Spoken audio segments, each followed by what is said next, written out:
મારી દાદીએ મને વારસામાં ગામમાં એક લગભગ એકદમ ખરાબ થઈ ગયેલું ઘર આપ્યું અને મારા ભાઈને રાજધાનીમાં 3 ઓરડાનો એક ફ્લેટ મળ્યો. પછી મારા પતિએ મને નાકામ કહી અને ઘરમાંથી કાઢી મૂકી. હું ગામડે ચાલી ગઈ અને જ્યારે મેં તે ઘરની અંદર પગ મૂક્યો તો હું સ્તબ્ધ રહી ગઈ.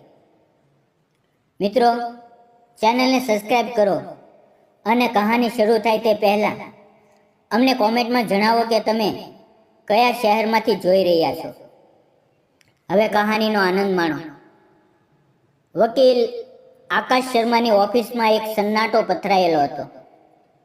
પુસ્તકોની દિવાલો વચ્ચે બેઠેલા તે વૃદ્ધ વકીલ પોતાના ચશ્માની પાછળથી વસિયતના પાનાઓ ઉલટી રહ્યા હતા, જાણે દરેક શબ્દ કોઈ દરવાજો ખોલનારો હોય. એક એવો દરવાજો જે અતીતની ધૂળથી ઢંકાયેલો હતો. અંજલિ મહેતાની નજરો જમીન પર ગડાયેલી હતી, જાણે વસિયતના દરેક શબ્દ તેની અંદર કોઈ જૂના ઘાને પૂરેદી રહ્યા હોય. તેની નજર કંઈક ચૂપચાપ ચાલી રહ્યું હતું અને કોઈ જોનારું નહોતું. તેની પાસે બેઠેલો તેનો ભાઈ કરણ મહેતા બરાબર તેની વિરુદ્ધ આત્મવિશ્વાસમાં ડૂબેલો હતો. તેની પીઠ સીધી હતી, ચહેરો શાંત, જાણે તેને પહેલેથી જ ખબર હોય કે શું લખેલું છે. અને આકાશ શર્માએ ગળું સાફ કર્યું અને વાંચવાનું શરૂ કર્યું. દિલ્હીના કનોટ પ્લેસ વાળો ફ્લેટ હું મારા પૌત્ર કરણ મહેતાને આપું છું. વાંચતા જ કરણની ભવો ઊંચી થઈ અને હોઠ પર એક હલકી મુસ્કાન ફેલાઈ ગઈ. આ સ્વાભાવિક હતું, તેણે કહ્યું. કોઈને તો રાજધાનીમાં વારસાને આગળ વધારવો પડશે. અંજલિએ ઊંડો શ્વાસ લીધો. તેનું મન ધડકવા લાગ્યું. તે જાણતી હતી કે હવે તેનું નામ આવવાનું હતું, પણ તેના હિસ્સામાં શું આવશે? આકાશે આગલું વાક્ય વાંચ્યું. ચિત્રકૂટમાં આવેલી આપણી પૈતૃક હવેલી, તેના બધા દસ્તાવેજો અને સામાન સાથે હું મારી પૌત્રી અંજલિ મહેતાને સોંપું છું. અંજલિના ચહેરા પર કોઈ ભાવ ન આવ્યો, પણ અંદર એક તોફાન ઉઠી રહ્યું હતું. કરણ જોરથી હસ્યો, જાણે કોઈએ કોઈ સારો મજાક સંભળાયો હોય. વાહ અંજલિ, લાગે છે તારું અસલી ઠેકાણું તને મળી ગયું. ખંડેરો અને ધૂળની વચ્ચે અંજલિની આંખોમાં કોઈ પ્રતિક્રિયા નહોતી, માત્ર એક થાક, એક સ્વીકાર્યતા જે કદાચ વર્ષોથી એકઠી થઈ રહી હતી. વકીલે ચૂપચાપ ફાઇલ બંધ કરી અને તેમણે જોયું તેના ચહેરા પર કોઈ દયા નહોતી, બસ એક વહીવટી શાંતિ હતી. બહાર નીકળતી વખતે અંજલિના પગ થંભી ગયા. બહાર તેનો પતિ વિક્રમસિંહ ત્યાં ઊભો હતો. તે બાહો છાતી પર ફેલાવીને ચહેરો છીછરો થયેલો ઊભો હતો. તેણે પૂછ્યું, જાણે પહેલેથી જ જવાબથી નારાજ હોય. અંજલિએ બધું કંઈ સંભળાવ્યું, કેટલુંક શબ્દોમાં, કેટલુંક ચૂપકીઓમાં. વિક્રમનો ચહેરો સખત થઈ ગયો, જાણે દરેક શબ્દ તેના આત્મસન્માન પર ચોટ કરી રહ્યો હોય. એક જૂની હવેલી ગામમાં, જ્યારે તારા ભાઈને દિલ્હીનો ફ્લેટ મળ્યો. અંજલિ, તું દર વખતે મને શર્મિંદા કરે છે. અંજલિ કંઈ કહેવા જ જતી હતી, પણ તેને ન રોક્યો. તારાથી કંઈ નથી થતું. થાકી ગયો છું તને ઢોતા ઢોતા.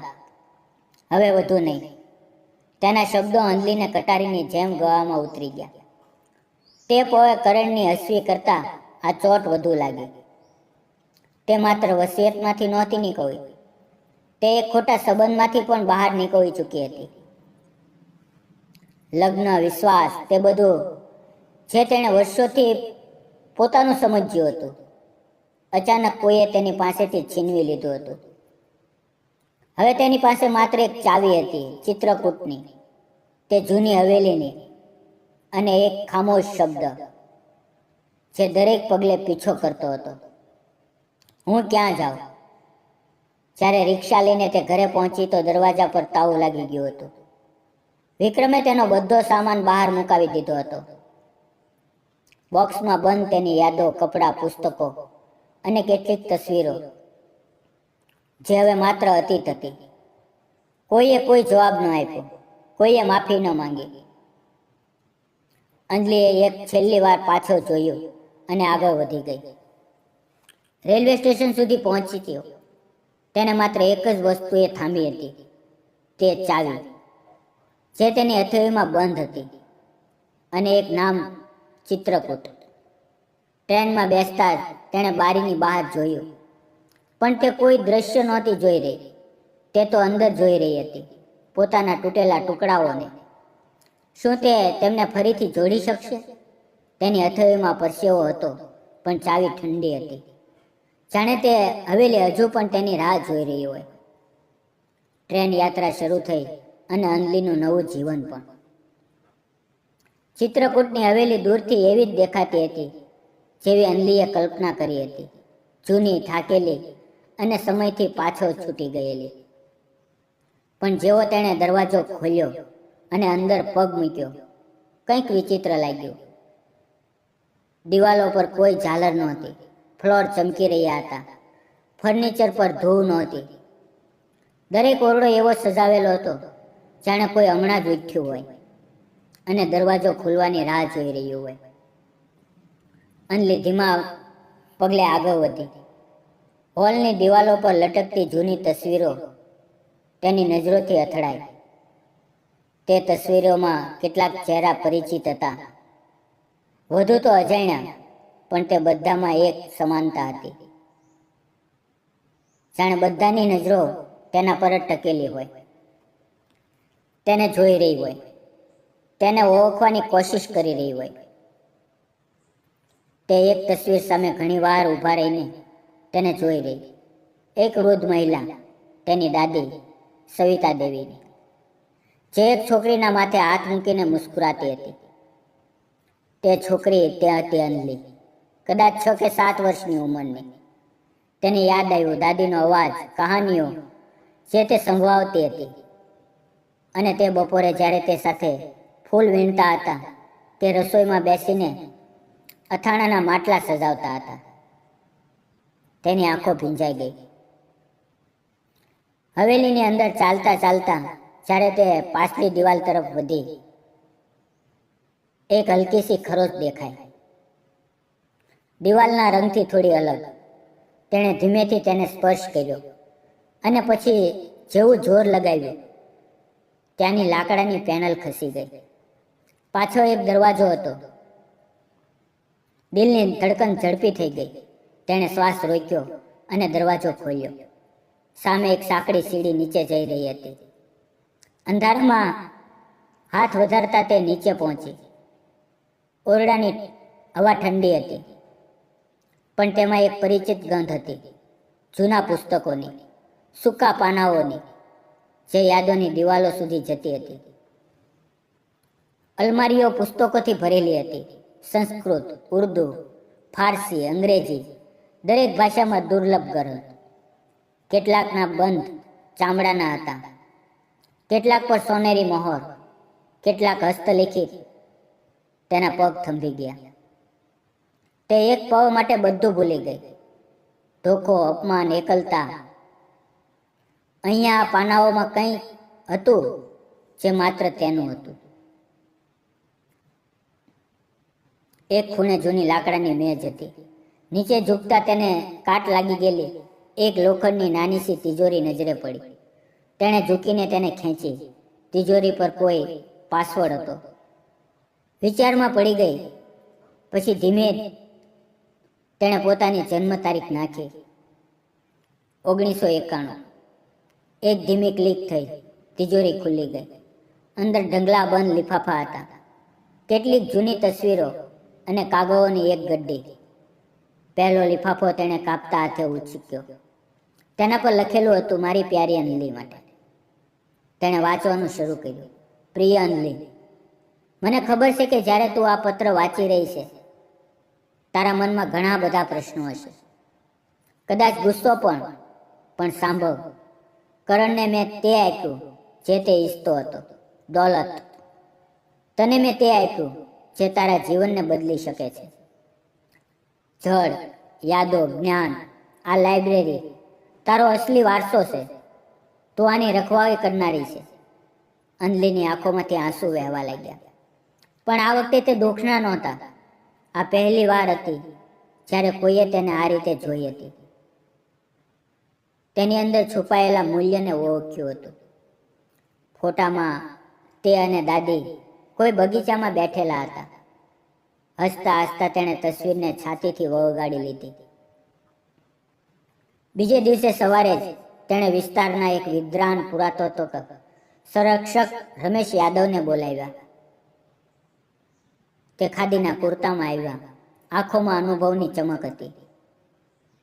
તેણે હવેલીનો ખૂણે ખૂણો જોયો અને પછી બોલ્યા, હવેલી જૂની છે પણ પાયો મજબૂત છે.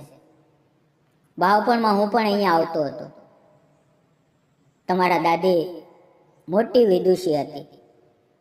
તેને પડવા ન દીધી. બસ તમે જાન નાખી દો. આ હવેલી ફરી સાંસ લેશે. અંજલિએ માથું હલાવ્યું.